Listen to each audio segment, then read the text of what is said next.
20 años. 2 décadas completas.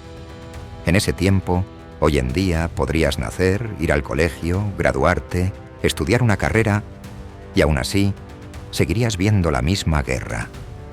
Eso es lo que duró la resistencia de una pequeña ciudad llamada Numancia contra el imperio más poderoso de la antigüedad, Roma. 20 años en los que miles de soldados romanos marcharon, lucharon y murieron sin lograr someter a un pueblo que se negaba a rendirse.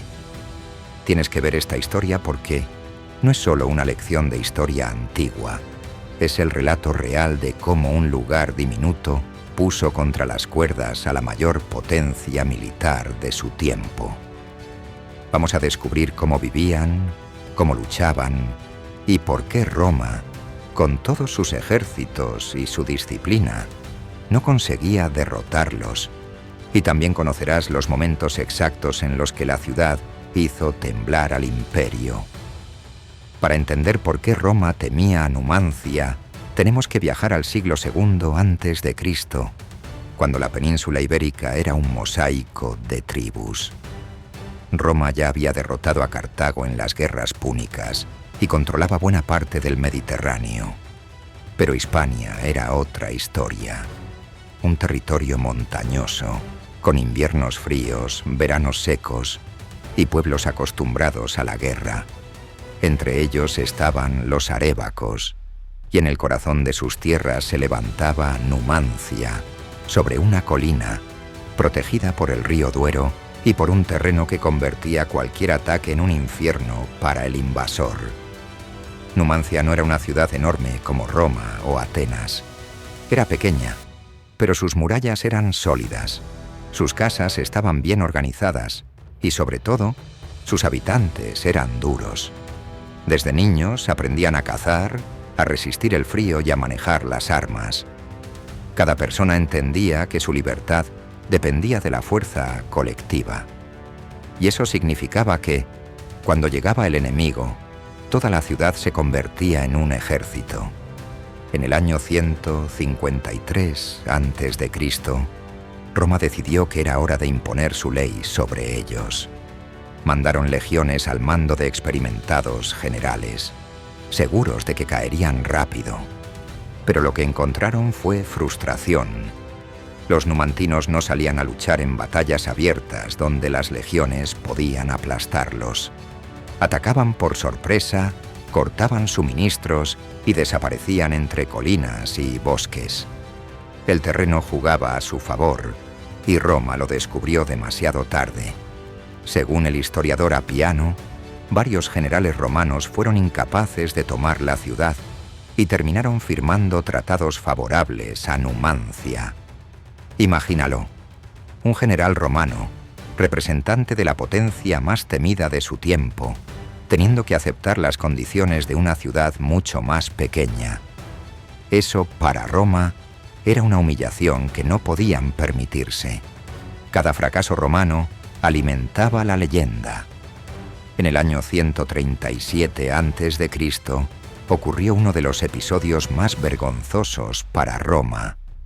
El cónsul Cayo Hostilio Mancino quedó atrapado con su ejército y, para salvar a sus hombres, firmó un tratado que reconocía la independencia de Numancia. Cuando volvió a Roma, el Senado, enfurecido, lo entregó encadenado a los numantinos, pero estos lo dejaron libre, demostrando que su honor estaba por encima de la venganza. Roma comprendió que no estaba luchando solo contra soldados, sino contra un pueblo con un código moral y una voluntad que no podían romper fácilmente.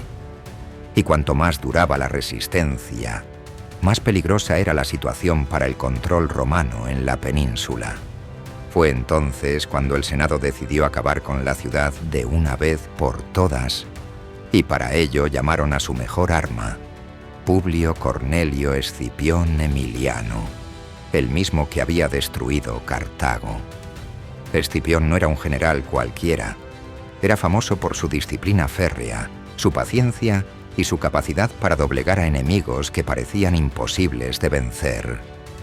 Había reducido a ruinas la poderosa Cartago tras un asedio implacable, y su sola presencia infundía respeto y miedo.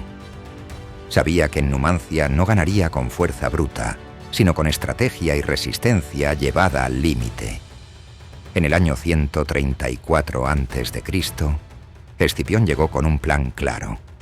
Nada de asaltos directos, nada de arriesgarse en emboscadas. Su estrategia sería el asedio total. Escipión ordenó construir una línea de fortificaciones alrededor de toda la ciudad. Más de 9 kilómetros de muro, con torres, fosos y campamentos. Cada salida de Numancia estaba vigilada. Ningún suministro podía entrar. Poco a poco, el cerco se fue cerrando. Dentro de la ciudad, la situación se volvió desesperada. Al principio confiaban en resistir como siempre, esperando que Roma se cansara y se marchara. Pero esta vez no habría retirada. Pasaron los meses y las reservas de grano se agotaron. Comenzaron a comer animales que normalmente no considerarían comida. Luego cuero hervido, hierbas, cualquier cosa para mantenerse con vida. El hambre no solo debilitaba los cuerpos, también empezaba a quebrar el ánimo. Sin embargo, según las crónicas, los numantinos seguían entrenando, reforzando las murallas y celebrando sus rituales. Incluso al borde de la inanición, mantenían su identidad y su espíritu de lucha. Roma esperaba que, en ese estado, aceptaran rendirse. Pero Numancia tomó una decisión que Escipión jamás olvidaría. Antes que vivir como esclavos, preferían desaparecer como pueblo libre. Cuando las legiones finalmente entraron en la ciudad, encontraron silencio. No había combates, no había rendición formal, solo calles vacías, casas quemadas y un pueblo que había elegido su destino. Este desenlace, que nos cuentan autores como Apiano y Floro, dejó una marca en la memoria de Roma. Habían ganado militarmente, sí, pero lo que encontraron no era una victoria gloriosa.